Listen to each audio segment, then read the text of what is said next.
100%. Like all the years before that, I'd always go to the coaching logs, Coach X, Buddy Morris. Oh, like, yeah, you're going way back. Oh man, that was my porn. Yeah. it really was. And Coach X, Coach H, what was Milo was it 69? Nice. Was it? Nailed it. Solid. It was something like that because we couldn't use their names. Right. Yeah, because of potential compliance issues, which hell, you'd probably still have the same problem. Yeah, I'll be a Coach S. Yeah. But as we found out over a period of time, it kind of mattered for some, it didn't matter for others. It was what really mattered the most was what they said. For sure. So I think they wanted the anonymous so they could actually say what they say really the things wanted. that they wanted to say. Yeah. I thought it was brilliant.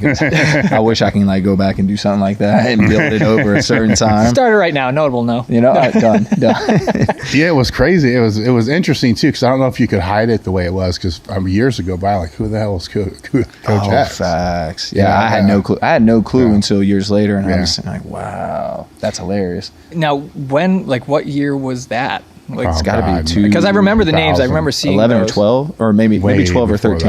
Was it before that? Before that, yeah. Yeah, it was a long time ago. I mean, it's like 2007. Yeah. I mean, way before that. Maybe even hell, that might have even been 2003. Holy shit. I mean, that's going way back. Luckily, I'm not that old. Yeah, 'cause Bob Youngs was the first on the Q&A, and then shortly after that was Coach X, and then H, which was House. Oh, okay. And then Milo came on, but I want to say it was 69. I really do. I can't remember what it was now. And then a few other, and John Bott, and there's some other lifters that came on at the time as well. I blew my entire astounding $5,000 continuing education budget just to come here. And so I was super pumped, and that's when the first time I met John. First time I met Matt, some of the others, and it was, wow, it was just the atmosphere back then. I mean, for me, it was everything, you know, and just trying to actually learn to train. And then from there, it was always just a fan, you know, the gear and all that. Like, I was telling Sam earlier, I had it as my homepage forever. Elitefts. Like every time I open it up, new items. Like, what we got. I mean, it was everything to me. So it's such an honor to be here. Yeah, and that's really that's kind of a good jumping off point. I think there's a lot of people that know who you are, but for those who don't, I would love for you to kind of jump into a little bit like of a history of like where you started and like where you ended up now. Obviously, you're at the Suns, which is fantastic, but that's not where you started, right? Definitely not where I started. Nah, I started as a really bad low-level college basketball player. Like pretty terrible. Lowest level of college basketball. But it's Berea College. It's just south of Lexington, Kentucky. But that place was so unique, so cool. It was really driven towards having poor Appalachian kids. And so what they would do, they would actually go pay for us to go do internships during the summer. And so my first experience at the age of 18 was at Wake Forest University. And they would provide me the funds to be able to execute that, which is so cool. And so every summer I was doing some type of internship related in strength. So year 1, Wake Forest. Year 2 and 3 was Carolina. And the funny thing is because we didn't have strength coaches at the school I was at. So guess who was the strength coach? So it was like a Jackie Moon situation, you know, player/coach. So at the age of 19, that's when I was an official coach, which is hilarious to even think about. But that was obviously what set me up to fail so early, so quickly. But it at least got me a place to start way earlier than most people. And so Wake Forest, Carolina, then I GA'd at Campbell University, low mid-major Division I, out of Bowie's Creek, North Carolina. But it was cool because, you know, I had 6 teams. I mean, fresh out of college, had 6 teams and assisting with football right off the jump. And then during my spare time, I'd jump up to North Carolina and continue to hang out with my mentor, Jonas Suration, who's really good friends with Serrano. But yeah, that was, I had so much experience under my belt by the age of 23. It was ridiculous. Now, was I a good coach? Absolutely not. But experience, at least I had it, right? And then the high volume athletes. So at that point, you understand what's important, what's not. And so that was, see how much you can squeeze out of very simple stuff. And that's where, you know, just simple squat, push, pull, clean, snatch, you know, some of those things matter the most. And then the evolution changed from there because I was able to just continue to refine and get into more and more elite populations. So from there, somehow I finagled myself into the Olympic Training Center. It was an internship, but I still had no business being there. But what was dope was between the sports performance, there were these double doors that led into the weightlifting hall. And that's when I got to see or met Coach Zygmunt for the first time, which is USA's weightlifting coach at the time. And wow, that was just a powerful experience, just to go there during my lunch break and be able to watch real athletes lift weights. And then when you put it in the grand scheme of things, it's like, dang, we don't even win. On the world stage. It's like, I can only imagine what it's like other places. But I was exposed to the world's greatest athletes because I was right during the 2012 London Games. So it was right before then. And then another terrible situation, but worked out really well for me, was a job at Santa Clara University. And that's when I became a director at the age of 23. And the only reason why I got that job was because 5 other people declined that job because it was paying so bad. But it was my first job. So my first job was a director role, and man, talk about screwing up all the time, like learning from failure so much. But by the time I was 24, 25, like I went through all the administration, I went through high volume athletes, I went through equipment, like I went through all this stuff. And so from there, it gave me a really solid foundation to build off of just simplicity. And so it was pretty special to be a part of that. And then as soon as I got done at Santa Clara, I got the opportunity to go to University of Alabama at Birmingham. That place is unique. Like, Birmingham's a cool city. I don't know if you guys have ever been, but I love Birmingham, Alabama. But it was a historically good mid-major program. And luckily we were able to win 2 championships in 3 years. So my coach got the job at Stanford University. So I was lucky to hitch a ride to there. Biggest honor in my life was to be able to hitch a ride to that.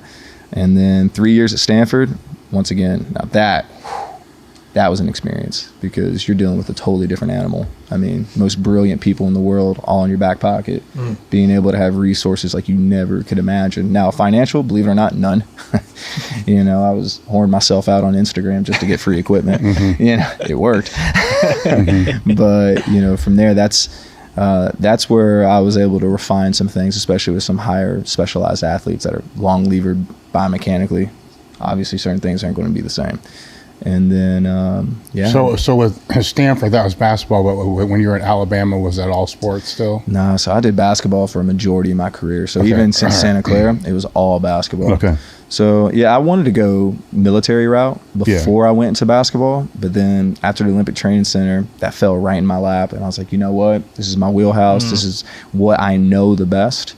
Culturally. So what year would that have been? That would have been 2012.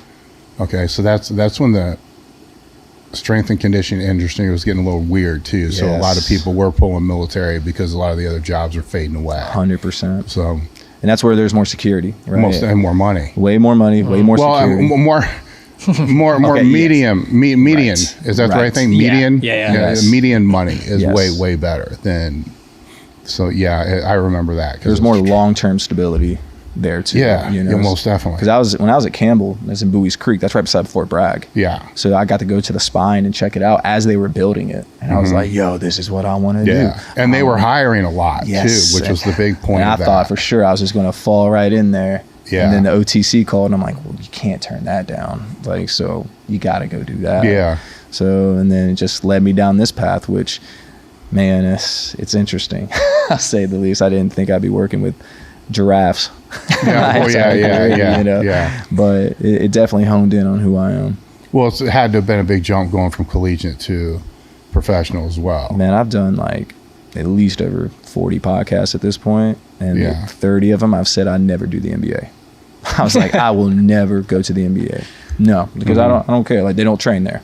Like, that was the mindset I had. I'm like, no, this is college. And what I was passionate about was developing young men.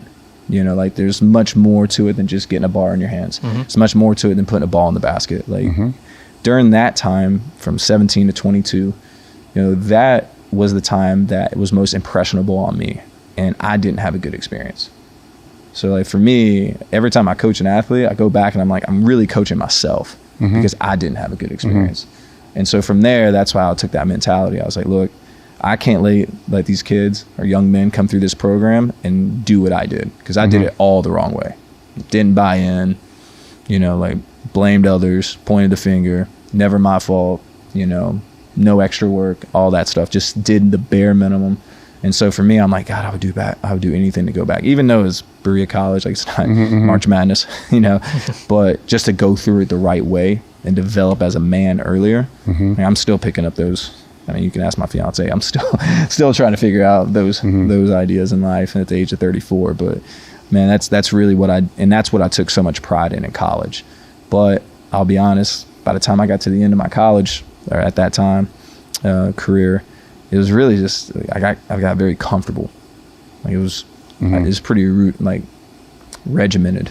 I was able to just execute, and I knew what I was doing. I was pushing the limits on what I could do. And at that point, I was like, not saying getting dangerous, but I was doing some pretty far out stuff as far as what we were trying to accomplish from a performance standpoint. But it's because like you could do that. Those kids are so plastic. You can throw anything at them, and they're going to adapt.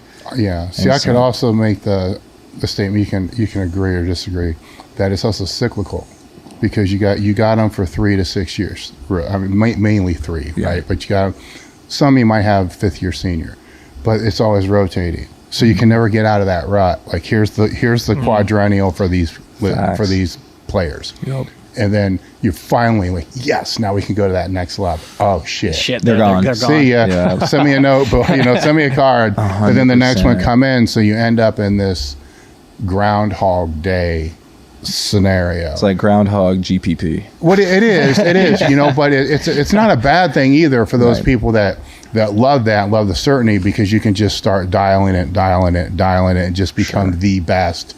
D1 high school coaches have the same thing. 100%. So in junior high, same thing. T-ball, same thing. Or junior league, same thing.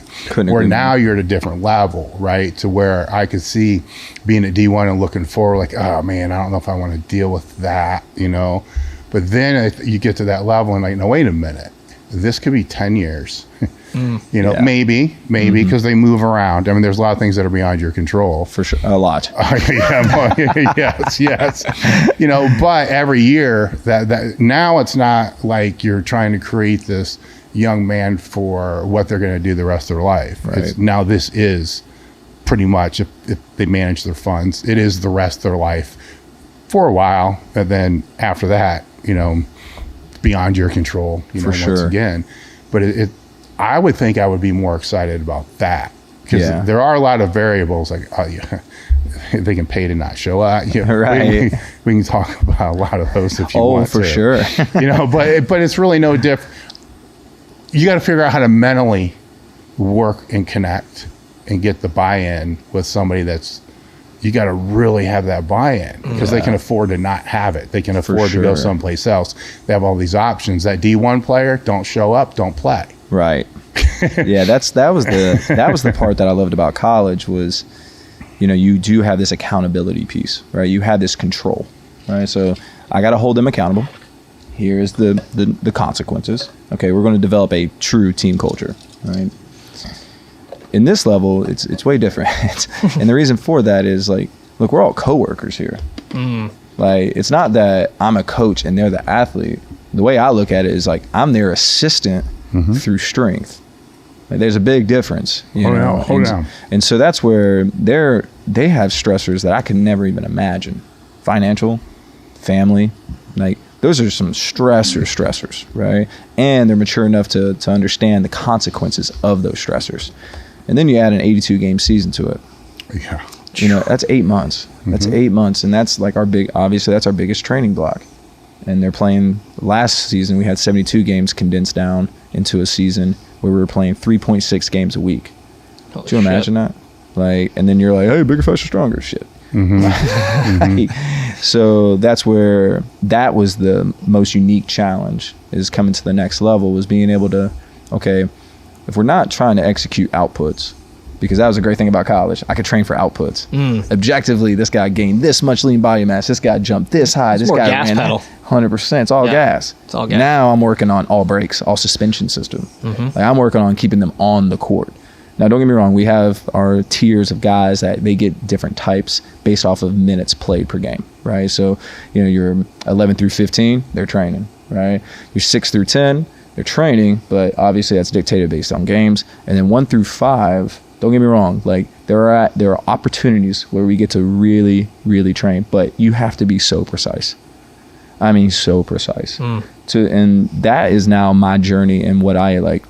This is what I wake up for, is the search for the holy grail, which is the minimum effective dosage. Yeah, excuse my ignorance with this, but is the NBA kind of a little bit like the NHL, where obviously the goal is to make the playoffs? Yeah. But pretty much everybody makes the playoffs. No. Okay, Yeah. so what is the cutoff as far as percentage of teams that are going to make? Yeah, so it's 8 and 8. So it's 8 and 8. Yeah, so that's 16 out of the 30 teams.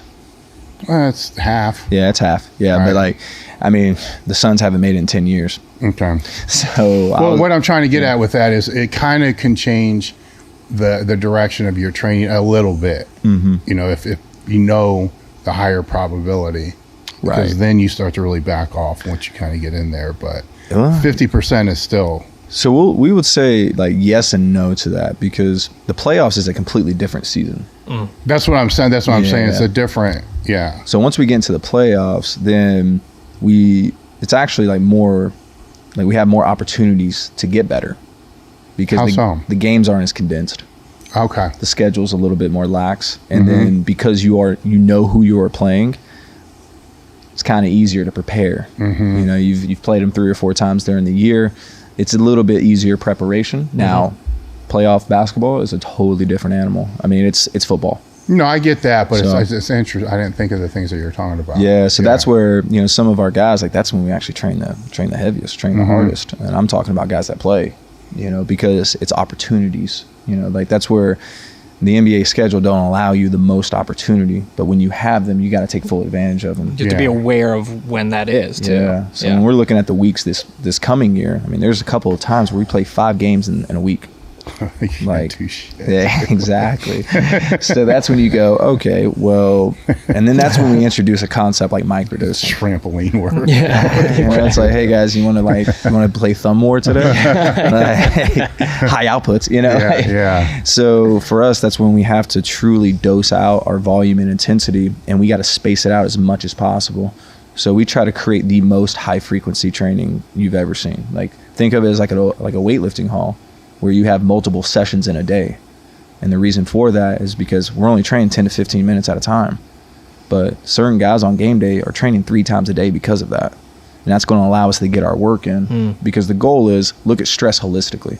A high day for a high minute player is game day.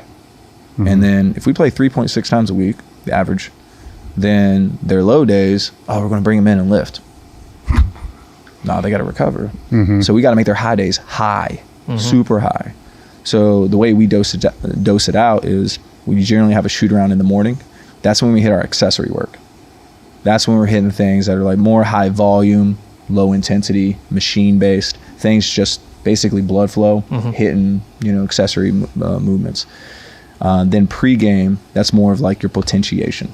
That's more of like some Franz Bosch like stuff, GTO, muscle spindle, things that are creating efficiency with high velocity.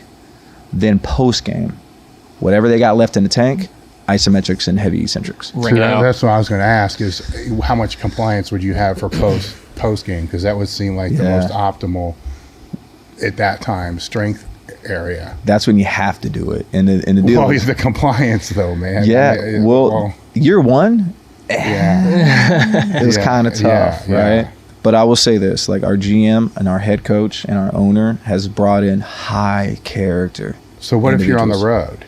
Oh, 100%. Knock it out right there. So right there, then, okay. So you don't have to fly back and then. No, we do have to fly back, but I have probably a good like 30 minutes before we got to actually pack up post game. So I got at least 10 minutes to hit them with like Bulgarian split squats. Heavy. I get you. So it's not weight room training. Oh, and that's the funniest thing about the NBA. This is the highest level of sport. Yes. But yet we have access to power blocks post game. Like that's all we got. Unless you bring a bunch of stuff with you. Well, that's not, I mean, which is insane. Unless it's in the stadium, you know. COVID, we couldn't be around anybody or anything. So we had a hallway set up for most of our away trips.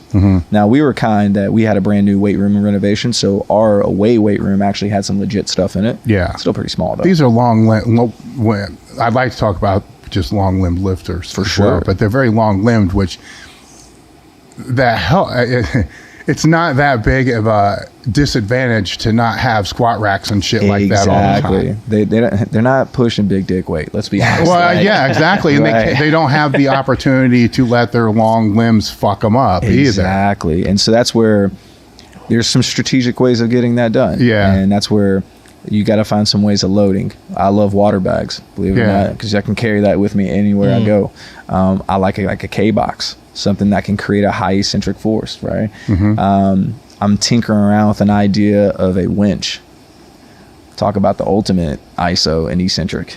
Something pulling you. Imagine like a Jeep winch, right? But you got that hooked up to a platform and you just hit, and that thing is reeling you down and you're fighting it for dear life.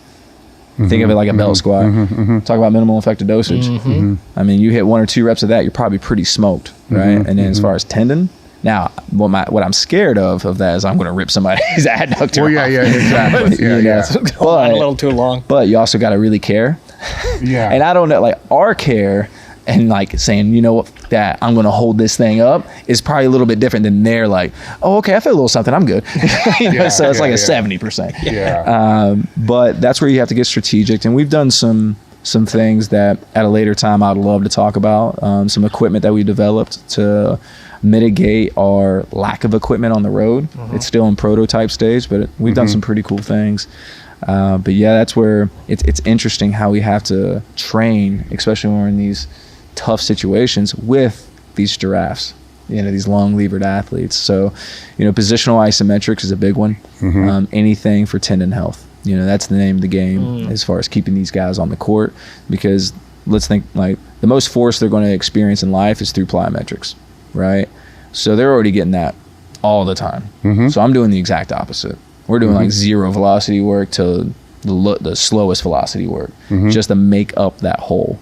And then there's opportunities to hit the gray area, right? But that's when we have to be really strategic, because that's going to have a negative consequence if we output that too much. And so that's what gets pretty interesting as far as how we train the NBA.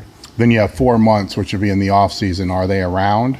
No, I don't. Especially coming off the finals, I hope I don't see those guys. Like I really hope I don't, because they went from COVID when we had that condensed season in the bubble. Then we go 8-0 in the bubble, which was, man, that was fantastic for our organization. Then we had that shortened off season, go right into a 72 game season that's condensed. Then we make it to the finals. And now they're condensing it again so that we can get back on schedule for an 82 game season. So we have some goals. If you can tell what happened to some other teams, some things fell off the tracks a little bit. Our goal is to mitigate that as much as possible. I'm very nervous, but with the staff that I'm a part of, like I feel confident that we're going to be able to hopefully navigate those waters, but it's going to be tough. It's going to be really tough. But as far as getting somebody 10 pounds of lean body mass this off season, not happening, bro. Not happening. And that's, obviously we're going to have some listeners who may not be aware of, we had mentioned the long-limbed athletes and whatnot. It's like, how does that differentiate from, say, a not so much of a giraffe on roller skates? Yeah. The best way to put it is, like, just the listeners can just, like, use their imagination and just add a forearm to your forearm. You know what I'm saying? And then add another tibia to your tibia. And there you go. You're in the NBA. Enjoy squatting. Enjoy squatting. Yeah. That's going to be fun. That's a 6 mile squat. Dude, right? You know what I'm saying? And you wonder why these guys literally and this is the thing that I learned through college. It took me so long because I was so stubborn. But it was like my best athletes, my ones that look like NBA players, just didn't have the skill. Like it was almost like a sickness I gave them when I put a bar on their back and asked them to squat. It was like a sickness trying to pull from the floor. And I was like, geez, like that input can't be that bad for your body. And then with some help for some people and then being able to think on a different level, we'll just say that, I was able to like really put myself and like imagine what that would feel like. And wow, like it's powerful if you really can remove that bias and you can truly try to put yourself in their shoes and just imagine what that pull feels like. So like, if you can't, then just add some DC blocks underneath your feet and then go for that 1 RM see what happens, you know, like, and that's when you start realizing like, wow, like there's got to be different ways. Because early in my career, I was like, Olympic lifting, that's how you create power, clean snatch jerk. Why ain't everybody doing this? And then I was applauded like at a high level from some dudes that I'm like, oh my God, you respect me? Oh my God, amazing. Because I had 7-footers snatching and cleaning and like looking proficient. So 80 kilos, but they were looking good though. Oh, they can smoke a clean. And then when I got to Stanford, I finally got access to some technology, and I started seeing the force plate numbers. Cleans went up, squats went up, force plate numbers didn't change. And so what I started realizing is like, oh my God, these guys are just manipulating themselves around the bar. They're getting more efficient at the lift. Yeah. They're not getting stronger, and they're not putting force into the ground more. So what am I doing with these guys? And I was like, oh. I can tell you the other thing that you're doing too. You're spending an assload of time trying to get them to do that right. Bro. But the thing is, like, and this is something that I mean, I don't want to toot my horn, but that was something that I somehow developed a fluid system where guys were actually getting pretty good at it pretty quick, but it was like fucking 40 kilos, you know? So I was like, you look good. Like, it's like a Maserati with a Honda Civic engine, right? You guys look like you can do the stuff, but then I'm asking for like 10 more kilos and then eventually like 5 more kilos. And it would take me weeks to months to get those. And I'm like, we're not getting stronger. It's the lift that is compromising you. It's not the weight. And then we started transitioning to trap bar variations. And that's when I started realizing like, okay, if I did like a trap bar clean pull, if you will. Obviously, you're not taking a trap bar to a front rack, decapitation. And then all of a sudden, force plate numbers immediately changed. Then all of a sudden, 40 kilo jumps compared to their hang cleans and power cleans from before. And I'm sitting there like, wow, like now I got to remove these biases because we come from the world of strength and we try to bring it to sports and think there's a correlation. And it's like, nah, the guys that get on the mono lift, they squat that way to squat heavy weight. They don't do that to increase performance enhancement on guys that are trying to run fast, jump high, and also dribble a basketball. And that's the one thing that's like most strength coaches, it's hard to hear that message because that's how you pat yourself on the back. I got them to that 400-pound squat or 405. God, I haven't lifted heavy. Like it's been so long because that's not what we equate to strength. And so that's when you have to imagine, okay, well now I got to reinvent strength for these type of athletes. What is real strength? And there's certain things that I'm like, okay, can you hang one arm off a chin-up bar? Can you hang for 30 seconds? That's strong. Like not a lot of people can actually do that, but that's relative body weight strength. A lot of people don't have that, especially long levered athletes, but yet you're going to ask them to go press. Like, come on, you know what's going to happen. You know, they have piss poor grip strength. You know, they have no back. So, and then we're going to use these other means and methods to get them stronger. Don't get me wrong. If you do anything with anybody over a given period of time, they get stronger at that. But there's a transferability aspect. And then there's a long-term, like there's a longevity that it's like, did that happen? I don't know. Did I just make them more sagittal, even though everything they do in life and in sport is not sagittal? I question. You know, I question a lot of the means and methods. And that's where, you know, machines make a lot of sense. Yeah. See, when I sit down and consult with coaches from different sports, I lean into a little bit of what you're saying. You know, the power lifter with the squat, the bench, and the deadlift. And a lot of coaches come from squat, bench, deadlift, press, clean, snatch. Right. That's like the 5. I mean, big 5. Maybe I'm forgetting one, you know, but that's pretty much it, you know. Get those stronger, then you're going to get stronger. It's like, okay, let's go with that. Now, how many of those 5 transfer over to your players on the court? That would be the first question. Then I get this little stare, right? And I'm like, well, what 5 exercises for you have you seen has? Then perhaps you do say, well, hanging with one arm. Like, okay, which one of these should we trade that with? Right. So let's click out the snatch. Let's put that in. Now, what are the other ones? So then you get that list. That's your total now. That's a brilliant way of putting it. You see what I'm saying? Like now, let's use those 3 things as you would a squat, bench, and deadlift. Yes. So how are we going to build those to get that better? Because that has dynamic correspondence carryover. Yes. And then the other part is, and this is probably more in play with basketball and not so much football, but definitely basketball, volleyball, muscle mass. Like these players need muscle mass. They need to be more durable just to be able to take the hit, or if they get wiped out and get knocked on the floor, are they going to land on bone? Or are they going to land on muscle? Right. So now what's the most effective way we can just add muscle? Push-ups. Will they suck at push-ups? How many push-ups can they do? Oh, not many. 4. Right. So you don't need a bench press. You don't need dumbbells. You just need some push-ups. Right. You see, then they start to see that, okay, that squat is my, belt squat or whatever it's going to be, or lunges or whatever, because every coach that's been around for a long time has a handful of variables. Like, what things will you never take out, right? Some of that's bias, but some of it's, I've been doing this for 20 years. Right. And this shit always helps. Right. Then you start bouncing it back that way, and it seems to work. But the bias is still strong. I love the example of they need like cushion. They need armor. They do. Need muscle mass. They do. But they don't need to be bodybuilders. They just need to stimulate the tissue. But I look at it like this too. What if they had better software? Like we're talking hardware. Don't get me wrong, hardware super necessary. Oh, most definitely, yes. I mean, for every reason. You need the system to run but it. It's like, you're talking like, these guys fall, are they going to fall on bone? I go, do they even know how to fall? Yeah. Let's backtrack it. Yes, oh my God. yes. I'm telling you, like, one of the first drills, because I did it as a kid, but I also played a lot of sports as a kid, like most of us did before, AAU and all that. But then we roll a ball out in practice one day, and I watched these guys dive for a loose ball, and I'm like, no, wait a minute, let me back up a minute. Yeah. These are NBA players and they don't know how to fall? No, this is back in college. Okay. Yeah. I'm like, you learn this shit in like Pee-wee baseball. You'd be surprised football. There's some NBA players that can't fall either, because they're so tall. Why would they fall?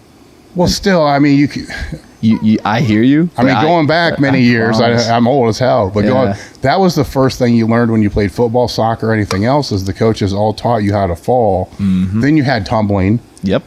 And the tumbling was put in there to reinforce how to fall. Exactly, and that does not exist anymore. Wow. So when I was at Wake Forest University, 18 years old, I had no idea what's what, right? But then I see Ethan Reeve, who's awesome, brilliant, pioneer in this whole thing. He was doing cartwheels, jumping jacks, somersaults with 300-pound linemen, and I go, what? Like, I'm like, coach, like, it's like, is this fun? He goes, no, it's necessary. He's like, Cory, they fall every play, and their feet get over their head, then they don't know what to do with themselves.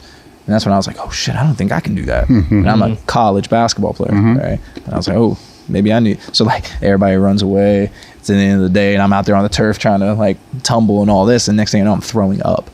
Because I'm like, oh, vestibularly, I'm like not even there. And so then I realized that's a whole nother pathway back again, software. I was like, oh my God, man, vestibularly, there's so much to gain without even adding more hardware. Don't get me wrong, I love hardware. Hardware makes you look awesome. But I was like, man, there's so much software to still be developed over things that we should have learned as a kid, but we didn't. And then you think about most of the kids that play basketball, especially wherever they come from, they play on asphalt and they play on concrete. You think they falling? Nah, they're doing everything they can not to fall. So then they're reinforcing these stiffness qualities. Now, don't get me wrong, these stiffness qualities is what makes them special. Makes them super reactive. But still, them interacting with the ground, ish. So the most awesome thing I had at Stanford was a wrestling room, basically the size of this room. And so that's what we first did. We started doing, that was block 0, if you will. It was crawling, tumbling, and then it turned into basically controlled pushing the hell out of each other. And it was like, okay, you have these skills, now let's actually add contact to it.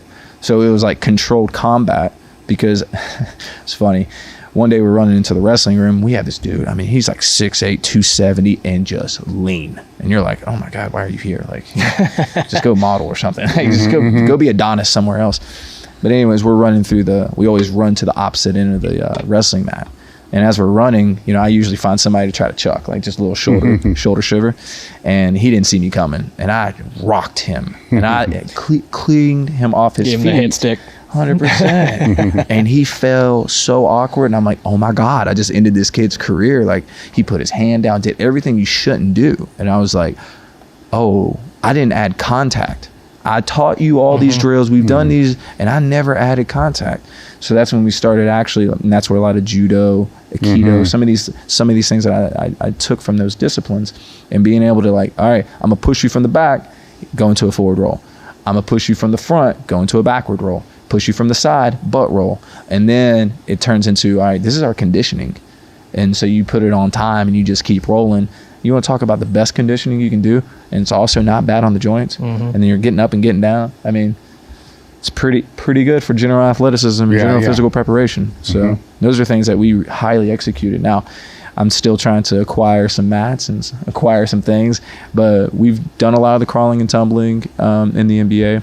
I don't feel confident about pushing a guy worth millions of dollars to the ground. Not yet. No. Not unless I'm pushed first. Yeah. And then I would still think twice about it. And then I just go home and cry. And you can always hook them up to your winch that you got going. Yeah, right? see, there you go. All right, guys, I got you. Don't worry. But I mean, you're just really describing playing. That's right? it. Like as a kid. That's it. I mean, like rolling around, jumping out of trees, all that shit. We literally have an apparatus in our weight room that's basically monkey bars that hang from the ceiling, and we do the monkey bars. Like we just go back, and it's like, why so many people have a hard time with that?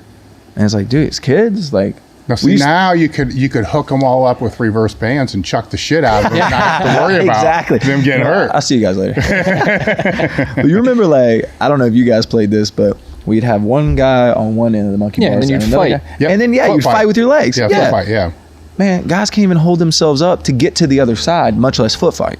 And you're kind of wondering, like, man, what happened to all those qualities? Well, I mean, your dudes are like 7'8" too. 100%. So there's a lot of weight they're holding with not a whole lot of muscle. But I would say it's a SEDS principle, right? Yeah, most of the time. At the end of the day, as soon as it goes, you lose it, right? Yeah. Like a lot of us, like we train ourselves out of athleticism. All of a sudden, we go into the world of powerlifting. Oh, you want to do a 360? You want to be able to cross the ball between your legs and then cross your body? I mean, that's something that happened to me because I was like, oh, I got attached to Elite FTS. This is going to be my thing. I'm going to become a meathead. And then I trained myself out of athleticism. I mean, I go back to trying to hoop again, and I'm like, yo, like, I actually got a scholarship to go do this. I can't do this very well. And it's not an age thing. And I was like, yo, what did I do to myself? But I also gained like 40 pounds. So like that also. And then I tore my Achilles, and I'm like, I trained myself out of rotation. Like these are the things that I start realizing. I'm like, wow, it's not just age. It's, well, as soon as you stop doing it, you lose it. Yeah, we all know that principle. Yeah, it's a weird thing to navigate when you're in the education sector, because you got the pure meatheads. I mean, I'm a pure fucking meathead. You don't get any more meathead than I am, but you're a pure meathead. Which we appreciate it. I know, but my first answer to everything is they're just not fucking strong enough. And you know what? 90% of the time it's 100% true. 100%. They are just not strong enough.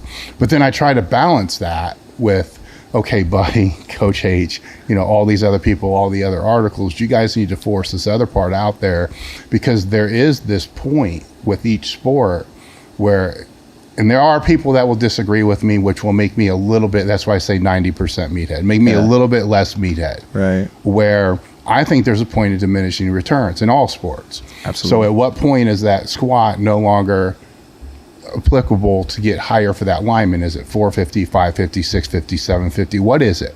Now, genetics are involved as well, but there's a point for sure to where, okay, that's fine, maintain it, because it goes a little bit higher. I don't think the other attributes are getting worse because that got higher. I think they're getting worse because the focus is so much on that getting higher. It got taken away from those other attributes. There's 100%. Only so much expandable energy. And so you try to balance it. But then the people that really like strength, they're like, I want to do that. Yeah, what's the name of your title? I'm the strength coach. Yes. I'm making you good at things that you suck at, coach. Yeah. It's like really shitty marketing. Really bad marketing. Yeah. So then the people that come up that are more from athleticism that maybe never were the strongest, they're like, see, told you. You got to focus on this. And I, like anything, the balance is kind of always right there in the middle. But I don't know where that point is. Right. I've always said this, though, it's pretty fucking easy to find out.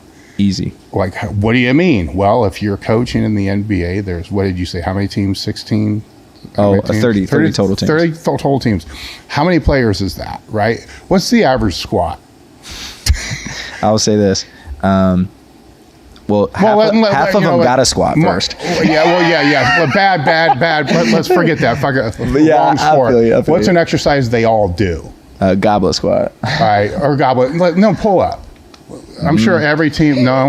Well, I'll say this: when it comes to, because we're trained outliers, and we train outliers in their respective biomechanics. So like in football, you train outliers because they're freaks, right? Yeah. But they're biomechanically advantaged freaks, right? Yes. So that's why they were able to move load, right? And they're able to move load fast.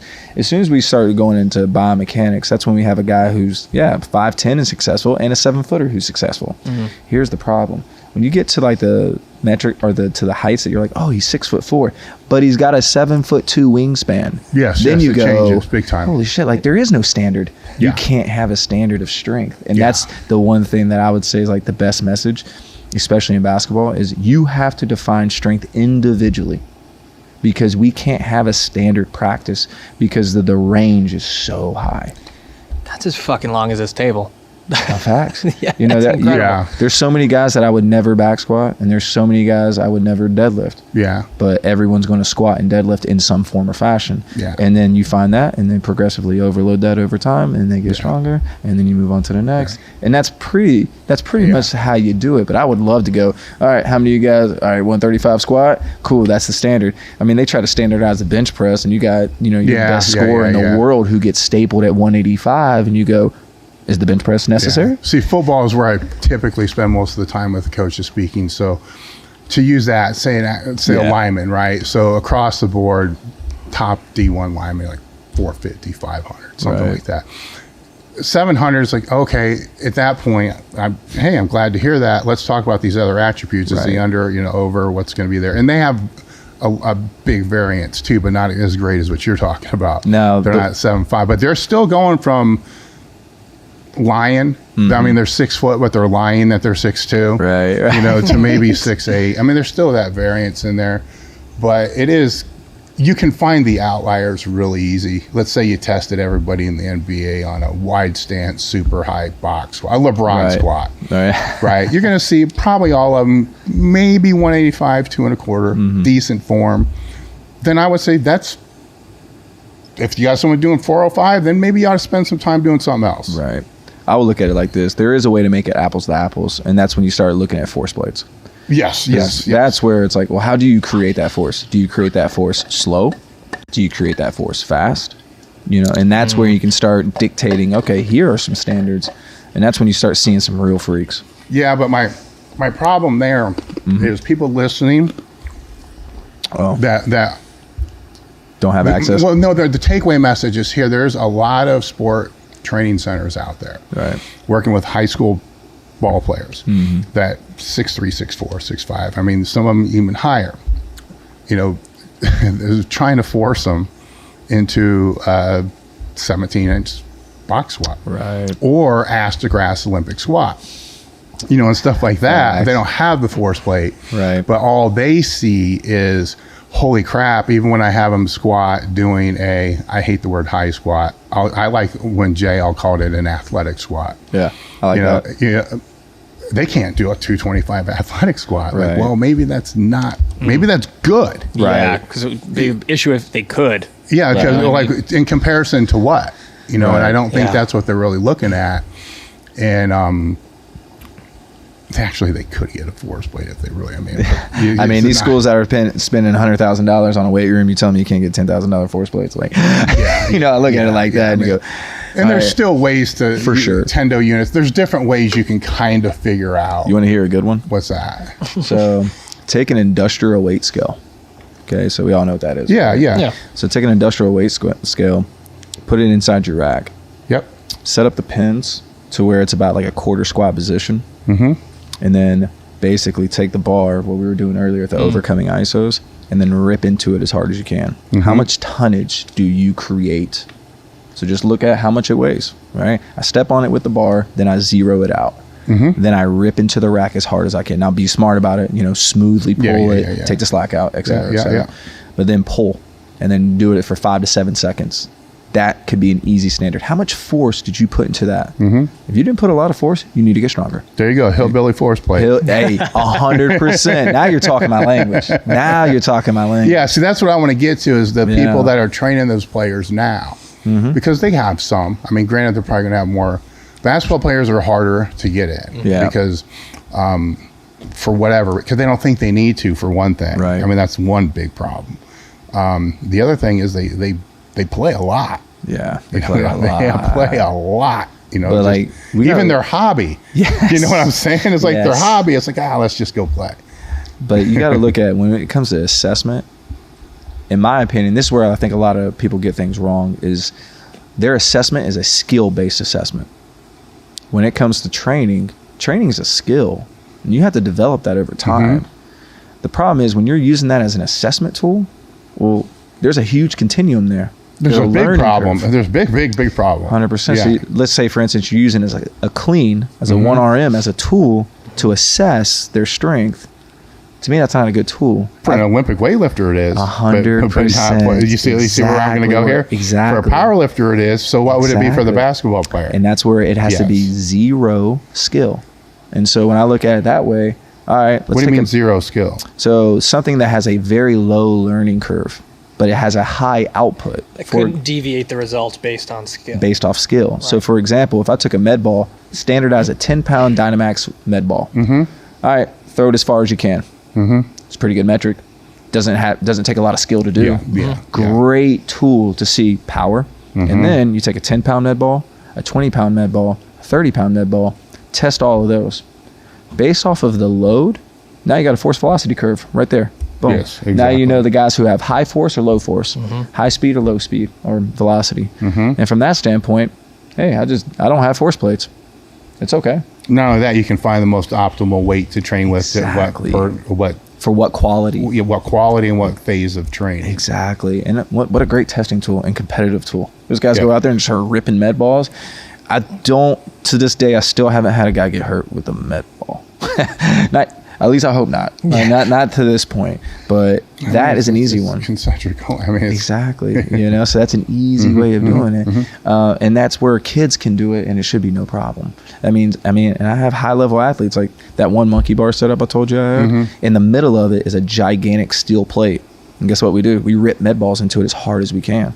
Why? It's reactive. So if I take a rubber med ball that can bounce, it's coming right back down at me as fast as possible. So guess what I got to do? I got to contract and I got to relax and then I got to reorganize. And now I'm teaching the brain. Now it's vestibular. Now I got to have a high coordination aspect, which the best athletes in the world are not the ones who have maximal output. They are the ones that are the highest force with highest coordination. Best sprinters in the world. Right? Exactly. Best sprinters in the world. They're not the strongest. Now they have some impressive outputs. Don't get it twisted. But they contract and relax more efficient and effective than anybody else on the planet. That's why they do what they do. So when you do that same concept with a medicine ball and you have something you can throw it into and it comes right back down to you, or you can use a wall, right? So it's horizontal vectors, same idea. But that aspect alone, you're now training the brain, which 9 times out of the 10, when someone gets hurt, it's more than likely a vestibular issue, one, or it's like a neural issue that caused it. Not always a blown contact, right? It's when you see, knock on wood, doesn't happen to anybody I know for obvious reasons, but if someone like blows out a non-contact ACL, it's probably not a strength thing. It's my body perceives that I was about to make contact and didn't, and then all of a sudden I make that contact, and then it goes, right? So that's like a neural fatigue. There's so many other coordination. There's all these other variables, right? Muscle spindles, GTOs, like all these things that go into it that it's like, oh, he just got stronger. His knee was valgus. And it's like, bro, how many valgus knees do I see every single play? Every single possession, how many valgus knees, quote unquote valgus, which is really, by the best athletes, it's really hip internal rotation and tibial external rotation. But people want to claim it as a negative thing. It's like, dude, that's how they create that force. Like that's why they are special. Well, especially when you were at the Olympic Training Center, right? Like at the bottom was a clean and jerk, right? Like when they catch it. And it's like, nope, knees touch. And guess what? That's like an elastic quality in the most extreme range, which is super wild to watch. Like, and that's why, I want to get my athletes to do that. Sweet. And it's funny, like the best athletes I had as Olympic weightlifters, never the best outputs. on the court. Never the best output sprinting or jumping. And I was like, oh, you caught a deep clean. You just had good mobility because you lacked force. You lacked the strength to catch it in a power position. You just became good at manipulating yourself around the bar. So that's where there's getting good take-home messages. Don't get me wrong.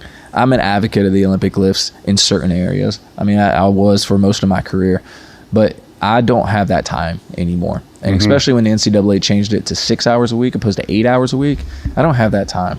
And so I need the most efficient and effective way of putting force into the ground, right? Or getting the eccentric qualities, eccentric RFD, things like that. And that's where it's like, damn, my time can't be spent there anymore, you know? And that's where Buddy Morris, he's been killing it since day one with that stuff. And the funny story, so my buddy, when I was at Wake, and I'm learning all these cleans, and then my roommate and college teammate, he's an athletic trainer, went to Pittsburgh when Buddy was there.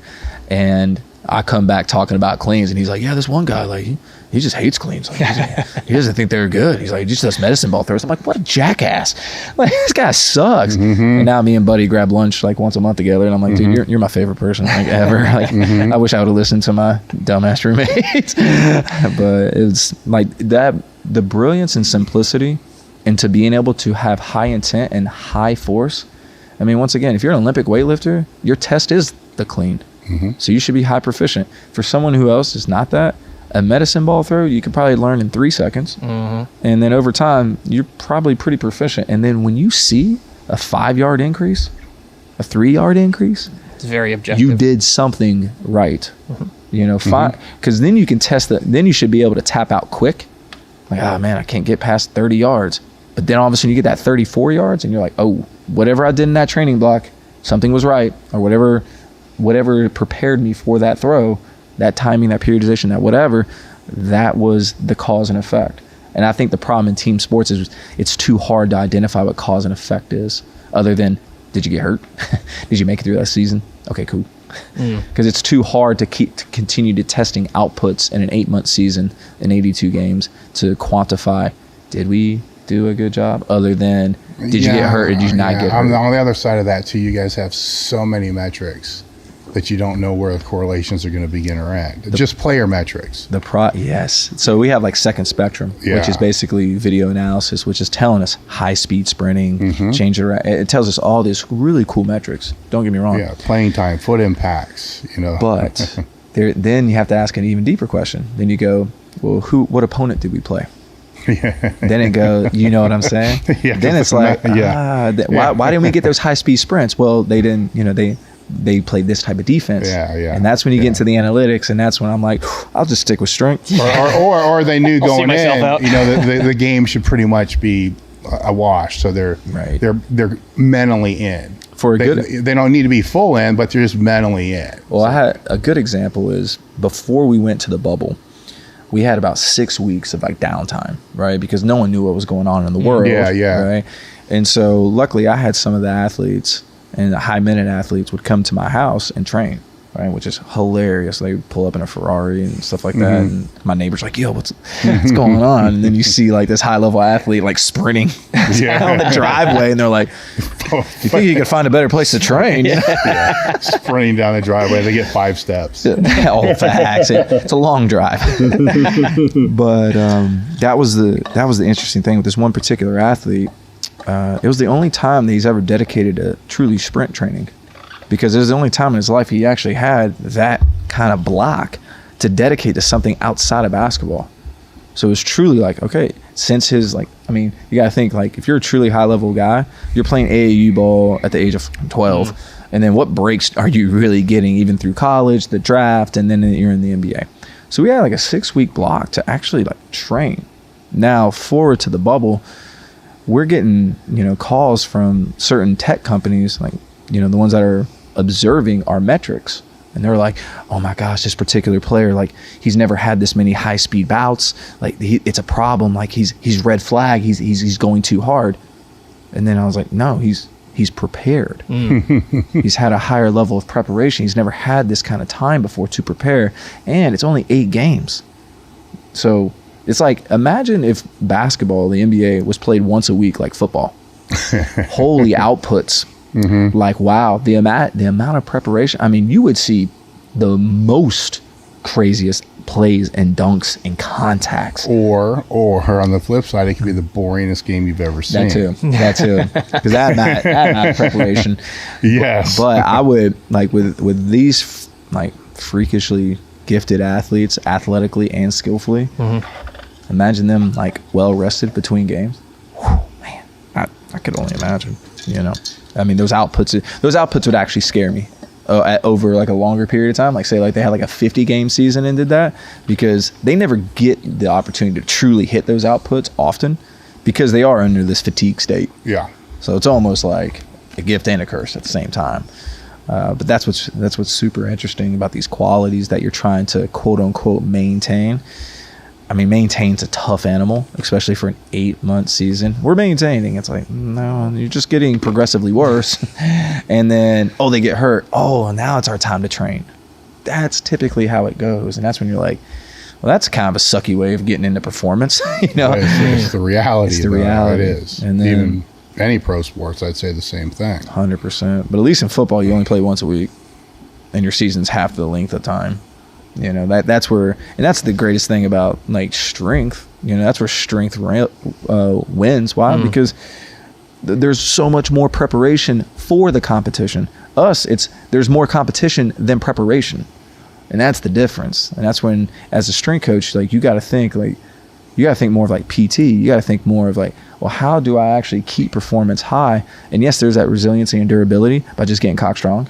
100% agree with that. No ifs, ands, and buts about it. It's just the way you load them has to be a lot more strategic. Has to be, and that's where machines win in a lot of ways, because obviously we can go down the rabbit hole now about long-levered athletes and how to train them. But I mean, at the end of the day, the body doesn't know if it's back squatting, deadlifting, you know, pushing a car, whatever. It just knows load. That's it. It just knows load. Cellularly, it just knows load. So I don't care how I get them that load. I just got to get it to them in the safest way possible. And then we can explore the vessel that it came through. Well, it's also not like their practice and their participation in their game is happening in one plane. Right. So the curse of the machine is, well, it's only one plane.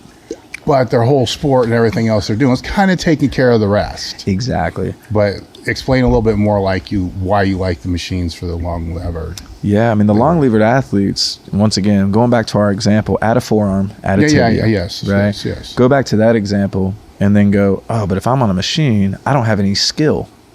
Like, there's no skill to this. Now, don't get me wrong, like, true meatheads know, like, okay, with this kind of like this prone ham curl here, by like this you can. Well, let's back up real quick too, just for those that may not know. You have to set the machine up right. Exactly. Right, because you don't want them all jammed up. Exactly. But that should be common sense. I shouldn't have to say this. I'm glad you did. It is the internet. I'm glad you did. Though. Yeah. And that's where, like, once again, like you have to have some special equipment to fit 7-footers too. Yes. Right? And so let's just assume all those things are in place. We got awesome equipment. They're all set up the right way.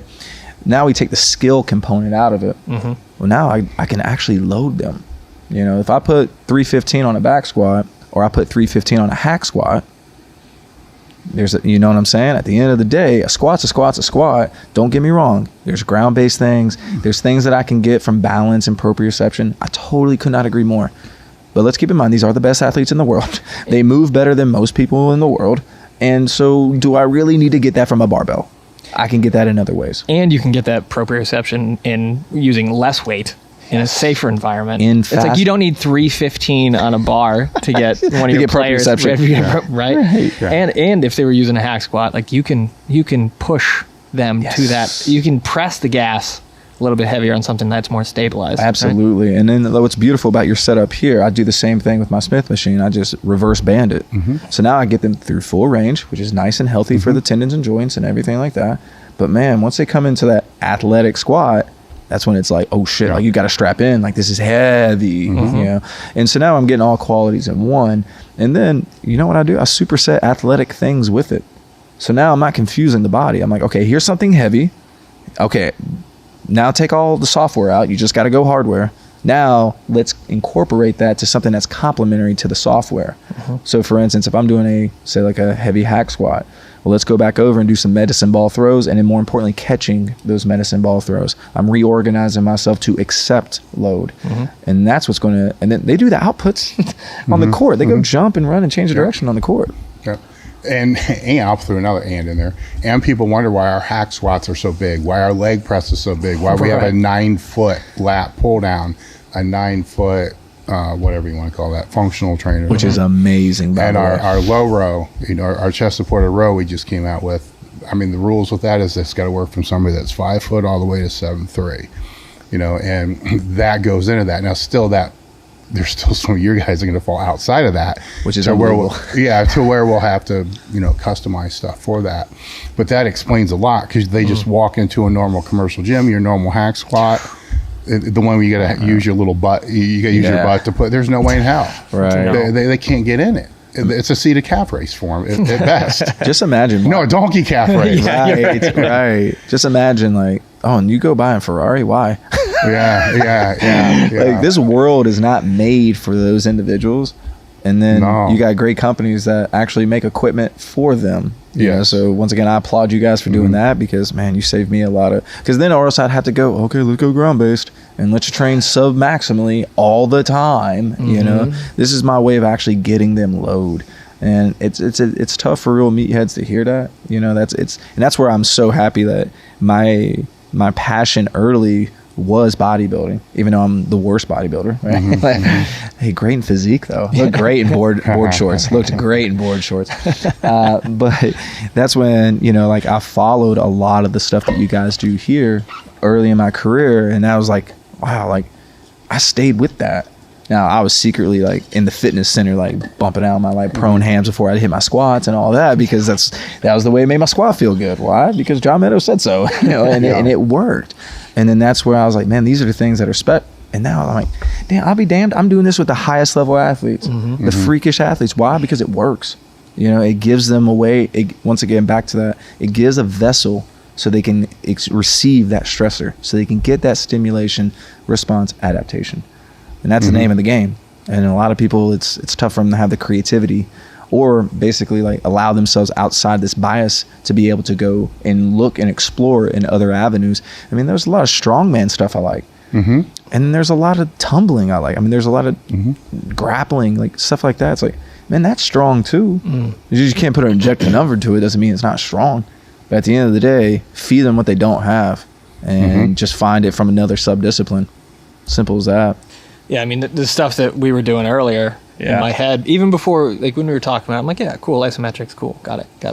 Isos are the most it's the most boring subject on the planet. No, I know, but you had me through it, and I'm like, yeah, fuck, I'm pretty strong, dude. This is great. And then you had me hold it for felt like about 6 weeks. It was about 5 seconds. I was like, yo, what the fuck was that? Because it was such a different, it was outside my normal training sphere, right? So we're used to training heavy, but that's a whole different animal. And I think people with that, the ones listening, don't understand that's not just working that spot. You're getting 10 to 15 degrees plus or minus that. So with all the injuries that I've had, a big part of the rehab part that I do is I get out of pain, but then I work the isos just out of pain. But guess what? That's also working 10 to 15 extra 10 to 15 degrees into where the pain and damage actually is. And that's, people get segmented, okay, if it's a meathead, my lockout's here. It's like, well, back that thing up. Actually, the worst place you want to be is right where you think it is, because that's where it failed. It slowed down before that. Well, that's funny you bring that up, because I think the best isometric of all time is a failed deadlift. But a lot of people don't look at it as no, that was still an adaptation. You still put yourself through a stress that should have a response, even though it's a failed lift. Now, don't get me wrong, don't go out there and just start failing, but there's a way to systemize it. And I think that's where people don't get the sauce into it, because they're like, well, but you got to complete, or you got to, there has to be that feeling of completion or loading a bar or whatever. But for me, it's well, there's no other way in the world to recruit as much motor units than you can than an overcoming isometric. So if I'm trying to quote unquote potentiate or I'm trying to increase, like let's just say, just strength in general. Put yourself in an advantageous state. Rip into the rack as hard as you can, and then walk away and do a jump, and you tell me what just happened. It's like, oh, performance enhancement. Now do that over an 82 game season, and then if you see those motor unit recruitments going up and up and up, then you're like, like we actually got stronger as the season went. What a concept. But it's how you dose it. And if you dose it appropriately, you should be stronger at the end of the season, even though you're in a fatigue state. And that's where the thought of microdosing originally came from. Because when I was at Stanford, you got to remember those kids are under the most stress out of anybody you've ever met in your life, right? They come from, I'm the smartest kid in the school, and they go, and now they're around a 13-year-old that spins circles around them. They're like, oh, I'm the dumbest person in the room. And then I was the best basketball player where I'm from, and then they come and play, Pac-12 basketball, and they go, oh, I'm the worst basketball player now. And so now you have like this whole, like everywhere they look, socially or athletically and educationally, like they're now not what they used to be. So they can't handle that stress most of the time. But most kids can't handle that stress. And then they become more mature and et cetera, et cetera. But when you think of it that way, you go, well, how do I create a reserve? Or how do I influence that amount of holistic stress? Because once again, like I think we compartmentalize stress so much and be like, well, this is weightlifting and this is basketball and that's the only stress we need to account for. It's like, no, like there's a lot of other things that you need to account for, and there's ways to account for it. We'll talk about that later. But the idea is, if I can create a system where I can have them creating more force more often, then they should be stronger, longer, and more durable over time. Well, how am I going to do that? Well, is it going to be doing heavy sessions 3 times a week? Maybe. But the problem with that is, if you're training heavy 3 times a week, you've condensed all that stress into one session. Right now it's a total body session. It should be, right? If you're only training 3 times a week, it's probably going to be a total body session. So imagine how much dip you got. Now add basketball on top of that. Now add education on top of that. Now add all these other aspects on top of that.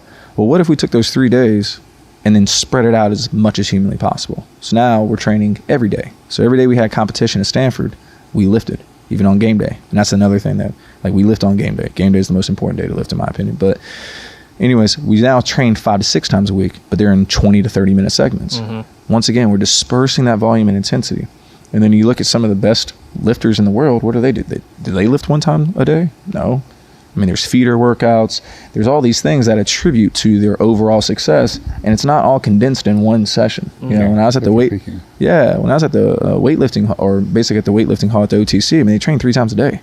Why? Because you can't snatch, clean, and jerk and heavy squat in the same session. You know how long it's going to take to recover from all that? Yeah. And then you add a sport on top of that. So now, like, truly, you're just microdosing. You're just dropping in bits of stress. And then now, when I go to the NBA, I do even more microdosing. So now certain guys are lifting 2 to 3 times a day because it just makes the most sense. I'm just dispersing out that stress so that I don't have all this stress in one time, so they have the negative consequences later. Okay. Hold that thought, because I'm going to flip back, because there's a Meathead lesson that you said here a little bit ago about the deadlift. If you miss the deadlift, pulling into it, basically using it as an isometric. Right. What I don't think I've ever seen anybody talk about, but I've seen a lot of coaches do, is basically that's a quasi-isometric is what it is. So if I'm working with somebody and say the bench, and the bench starts to fail, there's some times where I'm just going to take it immediately. Right. There's some times where I'm going to let them push through, or tap, help them push through, based upon at what phase of the training are they actually in. If they're in a block to where we're trying to push maximum strength, they're going to push that through. Mentally, I make a note, maybe something has to come back on a different end. If they're in more of a hypertrophy conditioning phase, by all means, take it. Take it. Right. So it's quasi isometrics, and it's like maximal effort work. Yes. Right. So did this happen on dynamic day, where the intense dynamic, I'm taking it. If it's happening on a submaximal day, if you take it, you see what I'm saying? So 100%. It's something that what happens in most gyms with most lifters is they make them force it out every single time. You got it, bro. You got it, bro. All you. Yeah. Now that can have intent. Right. At the right time. Right. It can work negative. It can have great intent at the right time. Because not only is it a quasi-isometric, the specificity is unmatched. Right. Because that's exactly what's going to happen in competition or when you go to max out. Same groove, same everything. This is for the power. For sure. No, that makes all the sense. You can't even simulate that without that action. It's competitive. It's one. It's the sport. It is. Yeah. It's 100% that. But I think that just becomes, like I said, it's just, make them strain. And I'll be honest. I mean, when I was younger and you had that person, I always asked for the lift off all the fucking time. And then you have to do like 3 bent over rows. After the second time, after the first time they asked you to do that and they asked that again, that will be the longest 30-second press they will ever fucking do in their life. And they will never ask me for a lift off again. So there is that, right? But that doesn't necessarily happen. Let's just say that was great for the long term. Yes.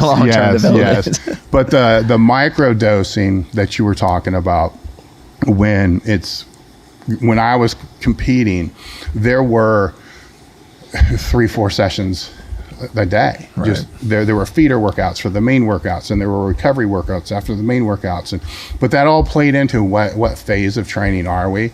When is it during the year? And my sport was powerlifting, so there was that as well. And obviously you needed, for me, the dynamic days were the worst because I was more explosive. They were harder for me to recover from. I had to have a feeder workout. I had to have actually 2 recovery workouts, one later that night and then one that next day. And then we trained on, and if I took those away, I wasn't recovering. Right. Now I started to get 20, further out than 16 weeks out from a meet. I didn't need it because the training stimulus wasn't hard enough. Wow. So what you're basically doing is using the same thing, because for me, my sport was the training essentially, except the GPP shit like that.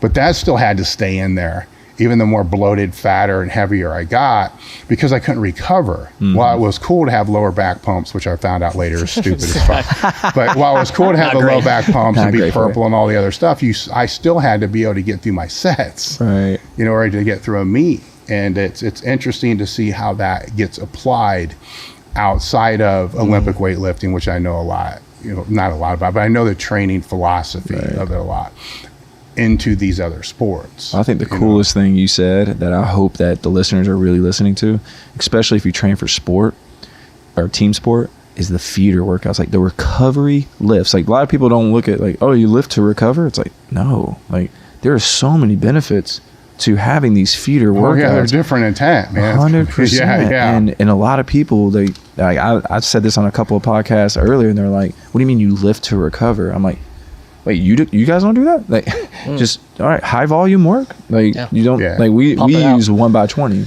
Just a simple 1x20 method, just to make it simple for the guys. And it's generally more local, more tissue, and it's on machines. Yeah. And what do we do it for? We do it for recovery. They're super easy. I mean, so they're super easy, but they're mentally the worst thing in the world to do. Now that is the part. If you got some shit to you, like especially like in my sport, which is basketball, they have it on the court. They don't have it in preparation. Yeah, I mean, it is literally the hardest fucking thing. It's like, this is only 10 minutes, but fuck. It's like, I just hate my life doing it. But lifting for recovery, like I think a lot of people still can't hear that message. And for me, that's a saving grace. That's the thing that keeps you guys rolling. And every time that you walk away from a feeder workout, it's like, you feel better, right? Yeah, actually, I feel pretty good. See, that's the whole point. And that's I think the takeaway message from microdosing as well. You should never walk away from those sessions feeling shitty. You should feel better. Or you need to do it again. You need to do something else. Exactly, because the potentiation, if you're doing it from, like I'm doing it pre-game, then you should be feeling wired. Like that's when you should be feeling bouncy. And then when you do it post-game, that's the time where you feel like shit, because it's the day. I mean, it's right after the game. But when you come back in the next day and do your feeder workout or you do your accessory work, like, that's the idea. You should walk away from that session feeling better. There's only certain times where you should feel like shit after, and that's a heavy day. Like that's the only time you should feel like shit. But because you're chasing an adaptation. And that's where I think a lot of people don't understand that, man, lifting weights can actually rejuvenate you, can make you feel better. And I'm telling you, there's a lot of professionals, like high level professionals, that still can't hear that message. They think, oh, passive modality. Oh, let's get a massage. Well, the problem with that is if you're constantly going to that massage and that passive modality, it's like medicine. You adapt. Yes, you lose the efficacy of it. Big and time. you do that for an 82 game season.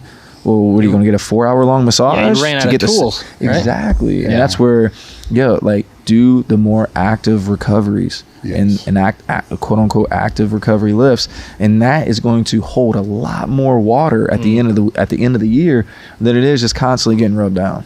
Yeah, we had I used to do seminars with Mel Sif, and it was back when he had him in his house. He had this little gym in his house, and so he had the basement. 8 people sleep in the basement on cots. It was just a weird thing. Adult summer camp, Yeah, or adult sleepover. It was a weird ass thing. So he had It's not weird. He had a hot tub that was like a zillion fucking degrees hot. Then, See, all you got in there together at the same time. yeah, Awesome. well, actually, it was also definitely overflowed. his wife was in a wheelchair, so it was like 10 foot deep, and you had handles. Oh, so that's actually dope. We just got Wow. zapped, and then the cold pool was 50 degrees. But anyhow, one night after they all went to bed, I went down this rabbit hole with him about what you're talking about, the active recovery, passive recovery, and I was more interested in obviously the passive recovery because I'm 300 Passive pounds, is nice. and I was working in a trainer at a health club that had massage. I had access to steam, sauna, all that shit.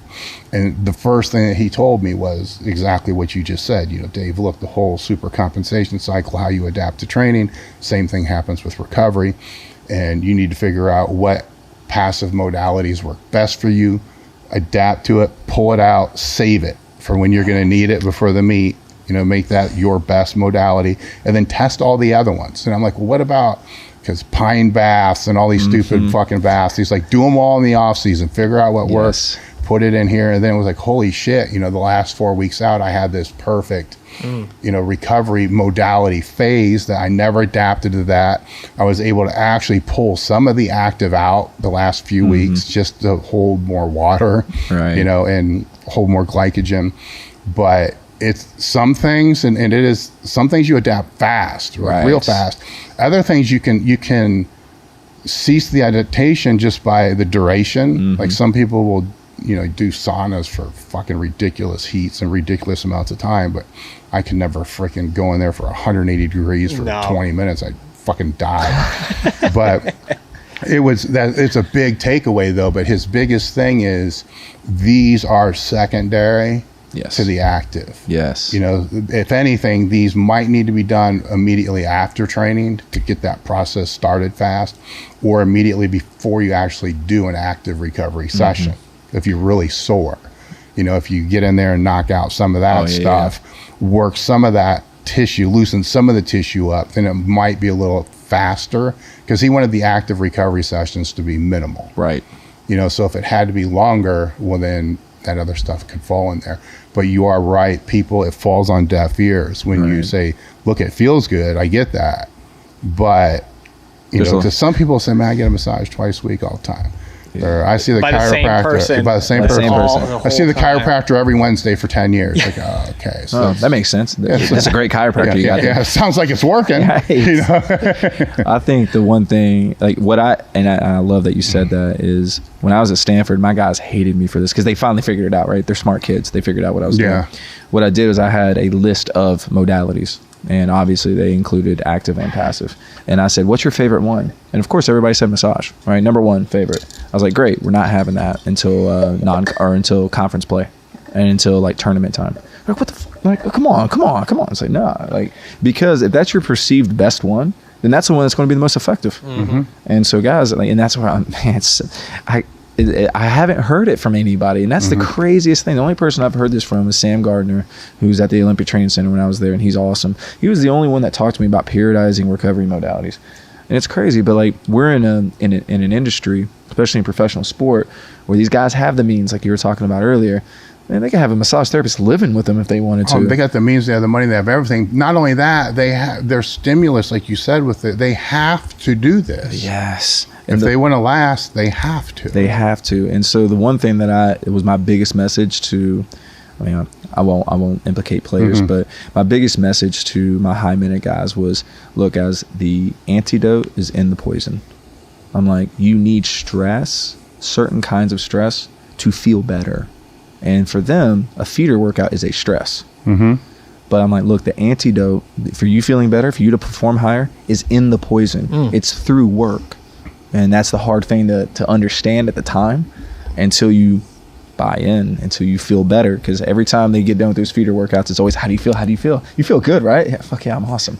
You feel better, right? Yeah. Okay, just remember that, because when I ask you to do this again, you're going to remember that feeling. At least I hope you do. Or just tell me to F off, and then I'll just be like, all right, but. Yeah, and I think even for anybody listening, is like everybody's had an aggressively sore, post-workout experience, right? Like crazy leg day, all of a sudden you're sore, and the last thing you want to do is move. But like, dude, yeah, if you don't move, it's gonna be worse. It's like getting hammered. It's gonna be way worse. It's like getting hammered. That's the same idea. One of the just dehydrate and don't move. One of the craziest things I heard was Dan Gable was on Joe Rogan. Okay. Not that long ago. A few months ago, whatever it was. So I'm listening to it. And he's talking about, at some point they start talking about training every day. I mean, Dan's gone through like 2 hips, so he got both hips replaced, and he never stopped running. I mean, he's like a madman. Right. And went through the second one, and now he realized after, having both of them redone again, maybe he doesn't want to run. Maybe he should ride a bike for 8 hours a day. Try elliptical. But at some point, and I could be wrong because my memory doesn't really serve me well with a lot of these things, but they were talking about training every day. And Dan's like, I'm always been like one of those guys, and so Joe's kind of like, well, these people do it, but he kind of understands you need to rest. Right. And so he asked him, he said, well, what do you do? Like, if you're really sore and you came in the next day, he says, I would just train until I wasn't sore anymore. So if it took an hour or 2 hours until I wasn't sore anymore, then I was ready to start my training. And I'm listening to this. I'm like, did he just seriously say he would train for like an hour and a half to not be sore, to start his next the next training session, which was probably the same thing that made him sore the day before. Right. And I'm like, well, you do that for 30 years, whatever, you probably adapt to it. But I'm like, that's one of the craziest ones I think I've ever heard. There is something to be said about the robustness in that, because if you put yourself through that through 6 weeks and then you stop, it's like, wow, you survived that. And that's where, but that's slamming on brakes too. Yeah, but like, think about like CrossFit, for example. Yeah. Those people that are in the games, they're not the best CrossFit athletes in the world. They are survivalists. I was going to say they're the one that survived. Yes. They're survivalists. Yeah. Guess what? The NBA and NFL is the same thing.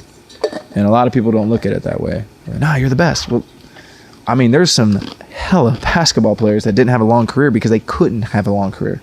Right? There's certain guys in college that should have made the jump, couldn't physically make the jump. Yeah.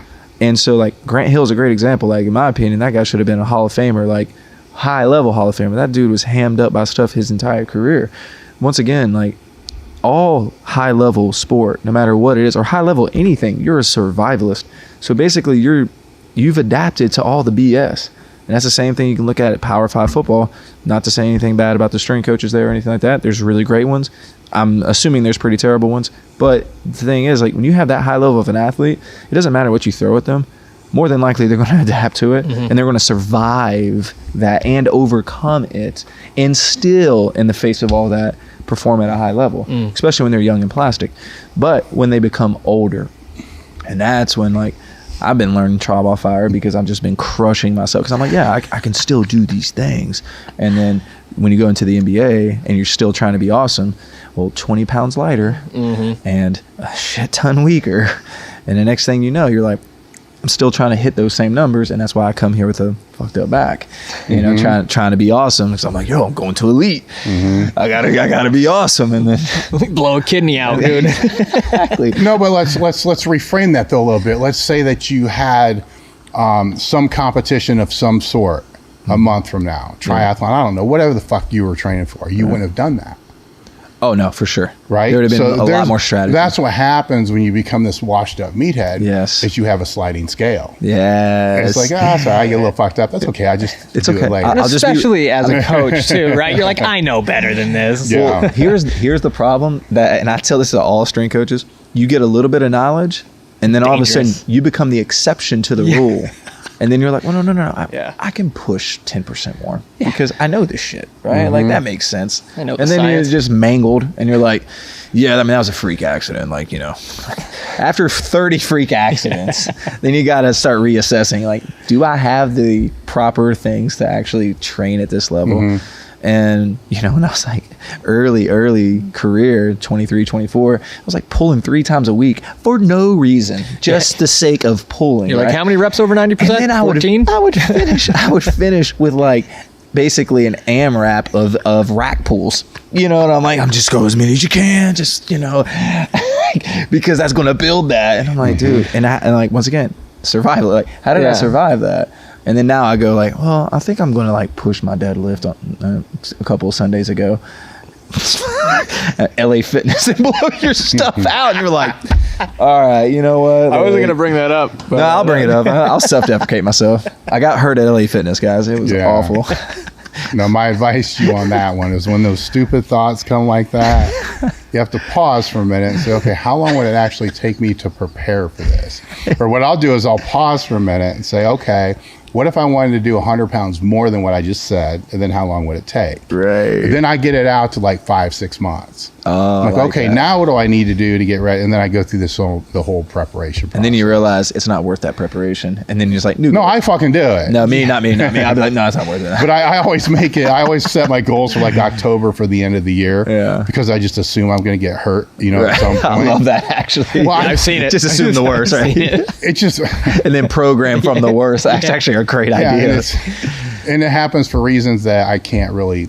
I can when I look back. I'm like, okay, that was it. Right. But it wasn't because, okay, I pushed that too hard or I pushed that too hard. It's just being a fucking washed up meathead. My problem was like, my fiance was with me. I'm like, you know what, she's good looking. And there's a guy over there look kind of jacked. I'm like, no, fuck that guy. I'm gonna show him that. I'm sure I can pull. And I'm like, let's pull. You're like, oh, when was the last time I deadlifted? About 3 months ago. Hey, keep your eyes on me, baby. Oh God. Okay. Get the car. Bring it around. You're not in your 50s yet, right? Not yet. No. You get in your 50s, that shit, you'll stop doing shit. The fact that you even said yet really like makes me. He's like, yeah, right. And I'm like, fuck, how old do I look? I don't want to. I don't want to ask how old you are. So I just. The reason I put that number out there is because Buddy fucked me up with this, but he was right. Of course he's right. He's always right. I know. At some point in time, I'm like, man, I'm all fucked up. We were having a conversation at the sport training conference that we hosted at Ohio State. I was there. Yeah, so we're having lunch, man. We're talking about, you know, this is fucked up. This, I mean, you're comparing notes, right? It's been 3 years. It's like, well, yeah, now this shoulder, this knee, and he's got his whole list. And I'm like, man, this is fucking getting old stuff, man. It's fucked up because there's other health issues that are. So, oh man, wait till you turn 50. I'm like, it can't be fucking worse, buddy. 49 fine, 50 downhill. It can't be worse than I am right now. And I just pull out my notebook. I start writing shit down. I'm like, this is what I got. It cannot be worse. Dude, when I hit 30, that was like, I'm good. I'm Superman. And then as soon, I'm talking a week after my birthday at 30, boom, Achilles. And I was like, oh.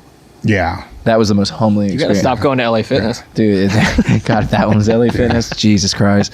Anyways, but yeah, like that's where, and I know you can speak to this firsthand, is like most of your brilliance as a coach comes from all of the injuries that you've had, because Jesus Christ, you can't have that experience any other way. So your perspective and viewpoint, and that's where a lot of some of the things that I apply with my guys now came from my rehab of an Achilles tear. When you start tearing shit and you didn't even know it was possible to tear, that's like, the fuck was that, you know? But with my conversation with Buddy, I kind of ended it just like, man, I never thought I could live to be 50. So I can so in that case, you're kicking ass. I'm going to be out of here before that. I was probably 46 at the time. And then 50 hit, and I'm like, oh, here it is. And it was fucking true. But I kept telling myself, well, you know what? I wasn't planning on being here anyhow. Right. So anything from this point, I called him up. I'm like, how the fuck did you know? So anybody listening to this, just assume it's bullshit, because maybe it was a self-fulfilling prophecy that he put in my head. Well, I'll look at it like this, like as far as like goals, this is where I messed up. Was I wanted to become this meathead. I wanted to become awesome in the weight room. I got away from the things that actually made me athletic. So just to say, like, at the end of the day, general athleticism. Now, once again, if you're training to be awesome, like you have an objective goal, like I'm trying to be a powerlifter, that's different, right? Because you're actually competing. Me, I was not truly competing. So like just keeping certain things concurrently, just keep it in there at some capacity, and then just fluctuate it throughout the year. But like now, here's the problem, because in NCAA, like I couldn't touch a basketball. Like, that was actually a rule. Like if I touched a basketball or passed a basketball to somebody in practice, boom, violation. Like, that's ridiculous, but whatever. That's still a rule, though. Yeah, it's still a rule. Now that I'm in the NBA, there is no rules like that. Oh, Cory, you played college basketball? Oh, come on in this drill. What? Excuse me? They saw me whip one pass behind my head, and they're like, "Oh, you played, right?" And I was like, "Yeah." And they're like, "Oh, so I actually play up and down with the guys occasionally." And no, see, that's great for you now, though. Well, there's a problem with that. well, yeah, they're a little better for one thing. They're a lot better, but they're a lot better. He made up by the 50-year-old comment by saying a little better. That was a compliment. Like that was that was a compliment sandwich there. That was good. So I hit 1 3 and 100%. I was like J.R. Smith, just like celebrating like I like did something. Really, I'm out there setting screens and playing defense. But the problem is because now I'm moving at a higher clip. Now my opposite Achilles is now affected, and that's when you're like, oh, that's my new goal. My new goal is like truly health, so I can do these things, because that gives me value at this level. It's like, oh, dude, our strength coach actually played. Like, that's what I was going to ask. Do you think that you gain just a little bit more respect with them just because you can do a little bit of that? There's not many of us out there. Like, think about it. Every football strength coach, what did they play? Soccer? Shit. What Premier League guy you see come over? Football? It's different. But in basketball, what are they generally? Football. Yeah. How many guys played college basketball at a higher level that are actually strength coaches? Right. Yeah. Very far and few. I mean, between. because your position is asking for a lot of buy-in on something that they're typically not going to have any buy-in for. 100%. Well, I first came in like 220. I was like, yeah, I got some shit to me, right? Yeah, but they don't care about that. Dude, they don't give a... It actually like, who's the fat repels guy? them. Exactly. Because they immediately go, that's not who I am. Yep. That's not what I'm about. And then I dribble a basketball one time, and he's got some sauce to him. Like, he's got, okay. I was like, oh, fuck, that's what you value? Yeah. Because I valued biceps. And I thought you valued biceps. And now that you don't value biceps, what the hell did I do for this past decade to my body? See, I would say that I would imagine, correct me if I'm wrong, that even if you just completely sucked, but you were out there just whiffing shit and trying to dribble it, they would still have the respect. Yeah. Because of that. I mean, you're going to get a little better. Yeah. Well, I mean, luckily, like, I'm not like nice with it, but like I can at least mimic things, and it looks like, at some point Cory had some stuff to him. So immediately I'm like, dude, like all I got to do is be fit. Yeah. I just got to be fit and move. And that's been my goal ever since I've been in the NBA. And now I've dropped 20 pounds. Now it's not 20 pounds that I wanted to drop, but it's just like the circumstance of being in the NBA. But that, and it's like, look, I got to move. And if like they respect that more, and it adds value into my organization, because now I'm more of a Swiss Army knife in what actually matters. Like there's no head athletic trainers or physical therapists that played at college basketball or even anything higher or lower. They're just sports medicine or whatever. And not saying there's anything wrong with that, but when you're a guy that's in the weight room trying to get guys better physically, can go out there and bounce a ball too. Oh, it's going to matter. It's going to matter. It definitely matters, and there's not a lot of us out there. So market value is pretty dope. Well, that's what I'm saying. The point I'm trying to make is to the strength coaches that are working with basketball players, that even if they can't shoot for shit, Do it. Just go play pig.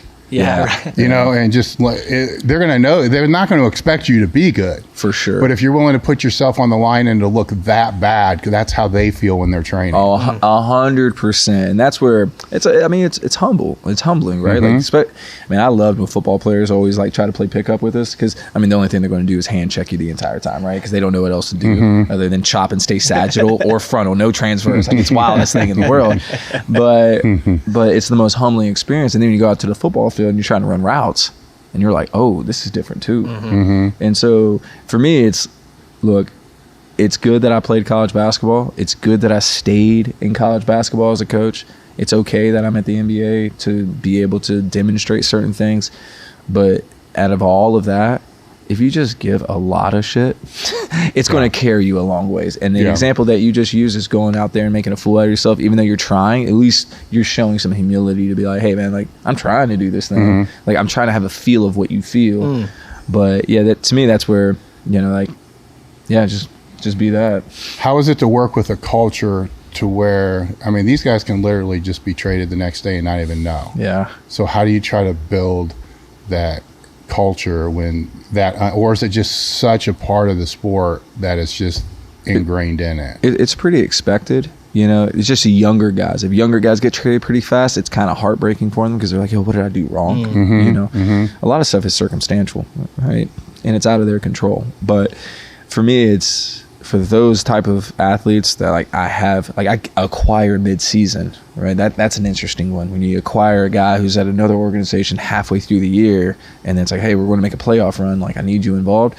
Most of the time, and this is like where the checks and balances come in, is, well, if you want a job, you should probably be a good person. And it goes the same with athletes. And that's where a lot of guys, they stick around and get minimum contracts, or they have a great reputation for being a team building guy. And dude, that's how they keep making millions of dollars. Man, they don't play a single minute. But because there's such a big culture piece, and because, like, yeah, you're not expecting your 13, 14, 15 guy to play. I got it. They So they're the glue that helps hold the other ones They're the ones together. that hold other people accountable. They're it. the ones that buy into the culture and the organization's like message. Like for us, it's like, yo, we are a performance-driven organization. We are not a sports medicine-driven organization. We believe that if we increase performance, we increase durability, we increase resiliency, and of course we increase performance on the floor. So what typically is known in basketball is, we're gonna ice and stim. We're gonna, it's more of this sports medicine model, right? Yeah. But it makes sense because who was valued the most, especially in the early days? There wasn't strength coaches, there was athletic trainers. Who sits beside the head coach during the games? It's the athletic trainer. Like, they're a part of that. And now performance is new. Like in football, not so much, right? In wrestling, but for basketball, strength and conditioning, like performance, that's kind of like it's 20 years. 20 years ain't a long time. You think Jordan helped to pivot that, or was it other factors? I mean, I think a ton of other factors, but don't get me wrong, like there's great, images of Jordan. He was very vocal about the training. And guess when it was? Later in his career. Yeah. And that's when, because he's trying to hold on. There's a decline of athleticism. Exactly. So then, I got to pivot. And that's what everybody goes through. Yes. Everybody goes through that, unless you didn't have that coming in, and that was what you knew got you better. All right, so now that's they're getting that coming in more now. Yes, exactly. Because now it's so prevalent in college and prevalent in high school. Okay. And so that's the good thing now. All right. So it's coming up through It's coming up through the ranks, and to be honest with you, like, performance is getting kind of cool. Like, I mean, these guys wear tank tops year round. Yeah. You probably want some guns. Like, you probably want to have some arms. I mean, they want to be jacked. Yeah, exactly. Everyone wants to be all jacked. Everybody wants to be, I mean, I haven't met too many dudes that say, like, well, I mean, 18-inch biceps, I guess that would be cool. Like, fuck yeah, give me that. If they can have that overnight, of course they're going to take that. But, that's where you're starting to see the physicality of the game, and then you're starting to see the speed of the game. And what does that look like? That looks like football. Yeah. Like, it adds to longevity too, and that's a lot of money for them. Man, and that's where, like, it's great that there's a lot of more athletes, more advocate about putting out how much money they spend on their body a year. Yes. Right? And that's when you go, oh, wow, like, we're pretty important. Like, it adds to our profession. Oh, it's frustrating as fuck to the rookies that aren't making that much. But well, that's when you go, well, my organizational strength coach better be pretty good. Yeah. And that's but at least they're still seeing the math, though. They're saying, 100%. Look, 10% of the revenue is going to that. And that's where, it's great to see resources being put into the body that way. It's even greater to see organizations getting ahead of that as well. Well, they should, because they don't know where these guys are going. Exactly. And that's what it really comes down to, is like, are you going to trust that? Luckily we have a young organization, and that's where luckily I get to work with 1 through 14. We have the exception of one, but he's a Hall of Famer and he's amazing. And he's got a great team around him. He deserves it. But the 1 through 14, this is how we roll. Like, they're young and they're in a position of like, hey, this is how I'm taking care of my body. And luckily it's our culture and what we've been able to develop around a performance-driven culture. It's like, hey, this is what we do. And then it just so happens we had success. Now, I'm not saying that is what created the success, because I know every football strength coach in the world thinks that their power cleans is what made them win it's a lot Super of Bowl. factors. But that's where I'm just like, it just be humble. Just be glad that there was a positive consequence, which was winning. And then hopefully that reinforces all the things that you've been developing, and especially trying to have a performance-driven culture on the support staff. Well, I think the teams need to put more emphasis on it, because as you've talked throughout this whole podcast, these are, to not make this sound in a negative light, these are high maintenance athletes. There are a lot of workouts per week. There's a lot of microdosing. There's a lot of time that needs to go into that. So if they're going and they're working with somebody else 4 times a week, that's not even close to the stimulus that they should have, and the dosing that they should have, and the way that they should have it. So there's another way of looking at it too. The guy that they're paying, more than likely, he wants to stick around to continue to get paid. So then when it comes to have to, need to, there's a difference. Big time. And that's when it's like, yeah, you can have your red velvet cake. Like, let's just put that kind of scenario out there. Like, here's the analogy. But there's still good ones out there. But Absolutely. It's a 50, it's not even that. It's 80% bad, 20% good. Right.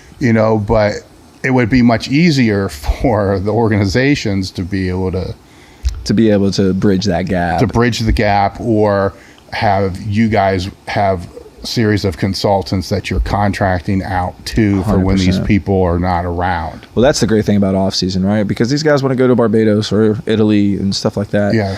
100%. Yeah. We encourage them to have off season guys because they feel comfortable and confident around them. And a lot of people, like when I first got into the NBA, I didn't know how to feel about that. Now, you mean playing?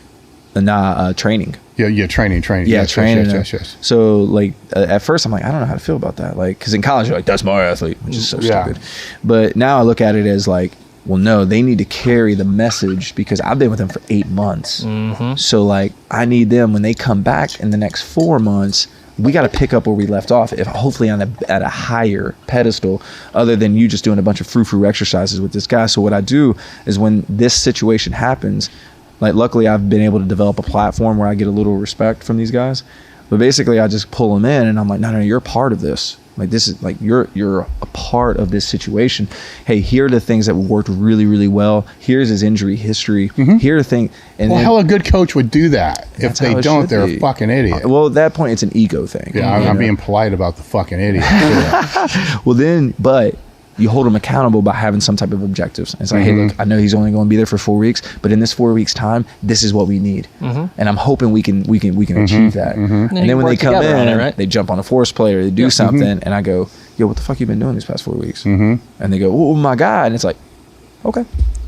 And just so you know, this is your career, not mine, so it's cool. It's totally fine. I'm just letting you know. Now we gotta play catch up, and if we're playing catch up, you know what that's going to look like, right? And then at the end of the day, I'm putting you at more harm's way by trying to play catch up. Right. So instead of making you great, we're just going to go back to good and average, and that's what you want to do. It's fine. Hey, you're good. What's crazy is in some cases they'd be better just not doing anything except chilling on the beach for 4 weeks. In this situation with the finals, yes, dude, just relax. I mean, Jesus, after that long duration, I mean, the past 2.5 years has been strenuous with short off seasons, and I'm hoping that I'm not setting myself up for failure, but there's a lot of things that were dictated that allowed us to be really successful this year. And there's other teams that, unfortunately, due to luck and due to, management, it was tough for them to stay healthy. And luckily we stayed relatively healthy. And that's where it's like, look, we're a young team. That's also why we stayed healthy. More importantly, it was a lot of luck, and there's a lot of other variables. And once again, like, knock on the biggest wood possible, which is not you, Sam. But moderate wood. You're playing with this wood again. Happens too much. But not again. Not again. We just met. But the idea there is like that's what got people to the finals. That's what won a championship. And so, our goal is now that we're like those other teams that made those long playoff runs. Now it's our turn. And how are we going to prepare to make sure that we don't fall under the same suits? Or is it the inevitable? That's going to be the tough part, and I'm hoping that you guys don't see ESPN articles saying the Suns are in shambles. And then I'm like, well, you don't know. I mean, you figure it out as you go. That's for sure. It's a long season. It's so hard to there's no cookie cutter approach. There's no menu to this, you know, and that's where, you know, working through like 1 through 14 athletes and trying to have a pulse on every single one of them all the time.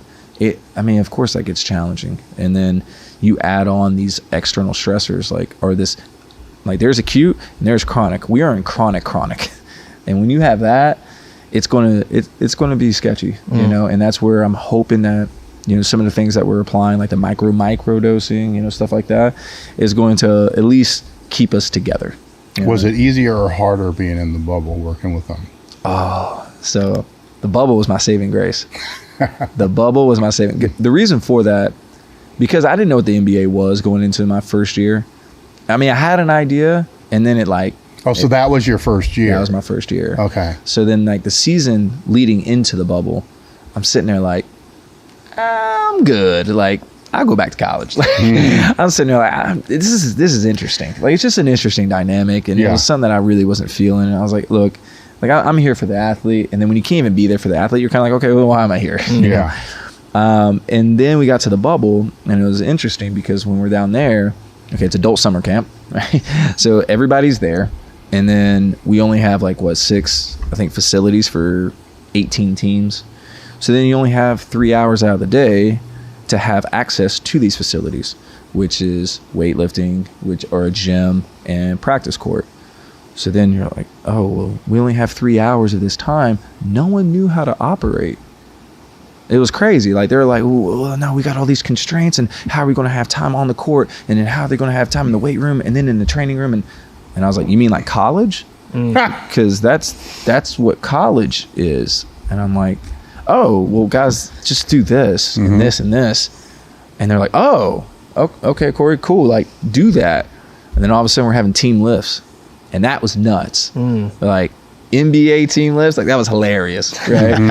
But it weirdly turned into this like culture beacon. It might have been pretty cool for them too, because it's kind of going back to what they're from. Exactly. It went back to grind. It went back to like, yo, like, here's some simple things. We're all going to band together. I don't care if you're all-star. I don't care if you're bench. Like, this is how we do the things. work that needs to get done. Next thing you know, coaches are coming in. Next thing you know, like, it turns into like we're pulling off blocks, trap bars. Next thing you know, it's like a hype session, and I'm like, oh, these are what these football videos are like. People are getting pumped, and I'm sitting there like, yo, like, we've created something here. And then we just so happen to go 8-0. And that's where I'm like, ride that train. Like, yo, like, this was I don't want to say that was the reason. It's definitely not the reason why. It's a part of it, though. I hope so. I hope so. I try to stay humble on that stuff, because it's like. Now, was that able to be maintained past that? And then that was the hard part, or that was the interesting part, because now we have a brand new practice facility. So guess what? The weight room's right beside the court. Okay. And now we're able to do very similar things. Yeah. We did it because obviously in the bubble you're restricted. Like, we had like 3 racks and then a bunch of bells, and I'm like, well, I don't squat any of these guys off racks, so that helps me fucking zero. So I was like, I don't know who put this together, but they me big time. So then it was like, just okay, trap bar, goblet squat, chin up, push up, very, very simple things. With the highest level athletes, we just did it with a lot of intent, and then just switched like certain variations to make it work for each individual athlete. So there was individualization, even though it was in a team setting, but everybody had their stuff, and then it was the same thing. It's like, okay, here's a squat, but here's 3 different squats we're going to be able to do based off your training history and based off who you are, all these other things. So then we just grouped them within the same session, but everybody's doing the same thing. And so we were able to bring that to the season. But now we have, a brand new practice facility, which is dope. And it's right by the practice court, and I have every tool and thing that I want. So then it's like, well, we can execute a little bit higher if we split you guys in half. So then we did a flip system. So half the guys are on the court, half the guys are in the weight room, flip it out. And then it turned into, well, we didn't practice anymore because there's 3.6 games in a week. So then it's like, well, we want to lift on game day. So when we come in for our shoot around, let's knock it out. And then the greatest part was the guys were pros. Like, at the end of the day, like, the guys were pros. They held themselves accountable. I didn't have to hold anybody. I didn't have to say, hey, did you get your lift in today? It's like, nah, this is just this is just what we do. So if you don't do it, it's kind of weird. Now, the best thing that we created was. You think that's normal in the league? I will say this, more than likely not. Okay. But I can't speak on other organizations. I get that. But I would like to say, like, I think it's unique to us. I think it's unique to pro sports in general, from what I've been told. Yeah, I mean, I would love to say, yeah, it's only us, but like I'll just say it's unique to us, and I think that's one thing that we're proud of. Well, it's a testament to you, though. I mean, once again, it's a whole culture. I understand that, sure. But somebody's got to be able to pull that together. Well, I'm just happy to be in the position where I am to be able to execute certain things. Yeah, you know. Yeah, but yeah, it's all me. No, I'm just kidding. No. I mean, it's a big part, though. Yeah, but because that is, when I speak to coaches, that is not normally the case. Yeah, I mean, it's again, most of it's in football, but I hear more stories about how much is it for each missed training session. What's the fine? Fines. Yeah, that's the one thing. I haven't had to have a fine system because it's like we don't fine because why? Like if a guy misses a lift or doesn't do what they need to do, there's a legitimate reason why, and it's men talking. It's a conversation between two men and coworkers. It's like if I didn't have that TPS report, you know, you like come in on Saturday. Yeah, exactly. Like you need to have some type of like, yo, why did that happen? It's like, yo, Cory, to be honest with you, like my kid kept me up all night, and I'm like, yo, that's a real conversation. Like, yeah, hey, here, and that's what the greatest thing. I think the best thing that we did, and this is what my assistant Kohei said, which that guy's legendary, but we gave the guys unbelievable access. And I don't think a lot of people do that in professional sports. And what I mean by that is we had 3 opportunities every single day for guys to lift. So we had unbelievable access. So if it didn't happen at the exact time that we needed it to happen, it's okay. We can make up for that. And I think a lot of guys don't leave room for access. I get it. And that's where it's like, yeah, dude, like. Or there's too much. I know some coaches that, hey, we're open from 5 a.m. until 10 whenever you want to come in. No, I ain't doing that. No. Well, no, but then they get fucking stuck working from 4 in the morning till 10 at night. 100%. Yeah. And that's where it's like, well, am I good for them when I have to be stuck in that situation? Right. It's more of like, for instance, when we come back into post-Labor Day leading into our preseason training, we'll have 3 weeks, but it's like, hey, it's 8 to 11. Like, just let me know when you want to come in between 8 to 11. I mean, it's high execution because that's 3 hours or what? 4, is that 4 hours? Shit, I can't even do math. Do math. You nailed it. Yeah. But, you know, from that, it's like intent. Like, we're going to come in and get out. And the goal is to get out. Because when you're here, it's all hard work. The problem is when you have that, we're open from 5 to 5. The problem with that, it's like, dude, am I really going to be at high level for you when you come in? Because I'm sorry, but in basketball, you have to have like energy. Like the way I'm talking to you guys is because we're men. We know what we're talking about. Like, well, we hope that we know what we're talking about. But for these guys, it's like you got to create a vibe. You got to create a culture. You got to create this like, yo, shit, like, I want to be in this room, and that requires a lot of energy. Yeah. Man, you ain't doing that shit from 5 to 5. Like it just ain't happening, you know. And then the different types of personalities. But to me, that's the challenging, fun part of it. Is you got guys that are like, they don't want to be there, but when they leave, they're like, I'm glad I was here. At the end of the day, like, I don't care what program you run, you won. I don't care if you're hit, Olympic, powerlifting, whatever, you won. And so I think that if we did anything really well, we created access for guys to have opportunities even when things go bad. And then number 2 is we created a vibe that guys actually wanted to be in the room. And they knew that they were going to walk in, they're either going to laugh, they're going to have fun, and then hopefully they're going to get some training in as well. Awesome. I mean, I think that's a fantastic way to kind of just put a little bow on this. There you go. Thank you very much for coming out to join us. This has been absolutely fantastic. Thank you, Dave. Thank you. Do you have any last words? Anybody want to reach you? Any contact information, social security number? Telephone number? Go to my Instagram. Here's my fiance's number. You can reach her. If you want him to hurt his back again, let me tell you. No, just my Instagram, /strength, SCHLES strength. Once again, SCHLES strength on Instagram. Is that rain? I thought we were going to get like poured on here. I think it's rain. Yeah. It's raining hard. Holy shit. Can't wait to drive in this. All right, guys. Thank you very much for joining us. This was absolute blast, absolute pleasure. And Dave's going to start killing some flies, and we're going to get the hell out of here.